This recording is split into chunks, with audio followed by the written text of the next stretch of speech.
দেখুন বন্ধুরা, আজকে হবে নেপালি কাটিং মটন ঝোল। ঠিক আছে, পাতলা করে ঝোল হবে। দেখে নিন, আমি মশলা অলরেডি রেডি করে নিয়েছি।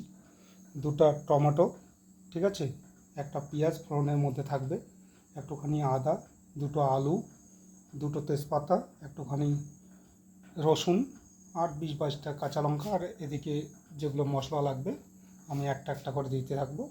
ঠিক আছে, এটাকে আগে ম্যারিনেট করব, মশলাটাকে রেডি করে নিচ্ছি। পরে আপনারা রান্না দেখুন, রান্নার প্রসেসিংটা কীভাবে করছি। বন্ধুরা দেখুন, আমি মশলা মোটামুটি বানিয়ে নিয়েছি। হ্যাঁ, একদম জিরে, কাঁচা লঙ্কা, গোলমরিচ সব বেটে নিয়েছি, আদা। এখন খালি ম্যারিনেট করার পালা। দেখুন, চামচ দিয়ে লবণ দিয়ে দিচ্ছি কতটুকু পরিমাণ, যতটা দিতে হয়। তারপরে আমি দেবো আবার যদি লাগে। ঠিক আছে, জিরা দিয়ে দিচ্ছি,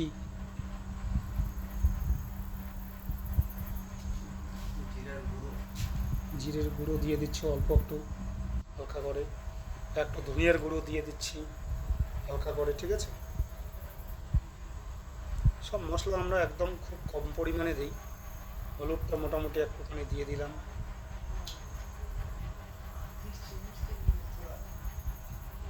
ঠিক আছে, এবার আমি তেলটাও দিয়ে দেবো। এই যে তেল রেডি করে নিয়েছি, খাচ্ছি এখানে ফরচুনের তেল। ঠিক আছে,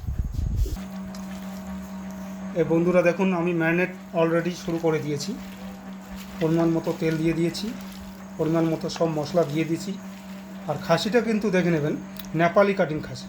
ঠিক আছে, এই খাসি একবার যদি ফিলফিলে পাতলা ঝোল আর ঝরঝরে ভাত হয়, তাহলে আর কি লাগে।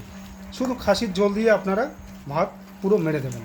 আপনারা পরবর্তীতে প্রসেসিংটা দেখতে থাকুন। বন্ধুরা দেখুন, এই মশলাটাকে একমাত্র কষার জন্য দিয়ে দিলাম একটুখানি আগে তেল। ঠিক আছে, আমার প্রেসার কুকার অলরেডি গরম হয়ে গেছে। যতটুকু পরিমাণ মশলাটা কষাতে তেল লাগবে অতটুকু পরিমাণ আমি তেল দিয়ে দিলাম। তেলটা গরম হতে থাক, তারপরে দিয়ে দেব তেজপাতা আর গোটা জিরে। তেল আমার গরম হয়ে গেছে, এখন আগে তেজপাতাটা দিয়ে দেবো। ঠিক আছে, দিয়ে দিচ্ছি একটুখানি গোটা জিরে।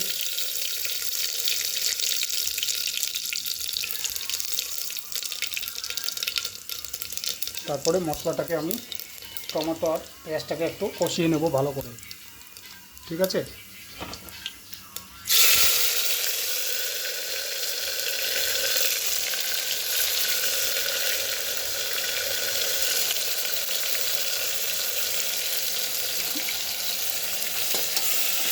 দেখতে থাকুন, আমার টমেটো পেঁয়াজ অলরেডি কষানো হয়ে যাচ্ছে।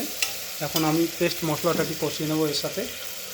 ঠিক আছে বন্ধুরা, এই পেস্ট মশলাটা ঢেলে দিলাম। আমার মশলা মোটামুটি কষানো হয়ে গেছে। আলুটাকে ফ্রাই করার সময় পাইনি, আলুটা এই দুটো আলু আমি একসাথে মশলার সাথে কষিয়ে নেব। ঠিক আছে, ভুল ত্রুটি হলে বলে দেবেন। এবার আদাটুকুকেও কষিয়ে নেব একসঙ্গে। দেখুন, এবার ম্যারিনেট খাসিটাকে আমি এখানে ভালো করে কষিয়ে নেব।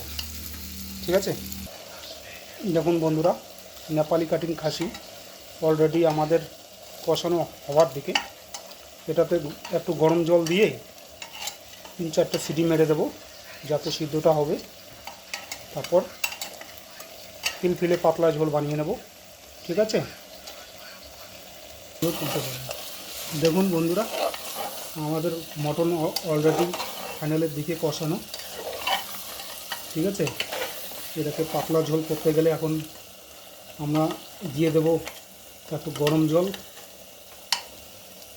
পিসগুলো কী চালার দেখতে হবে না বন্ধুরা। ফাইনালি জল দিয়ে দিলাম।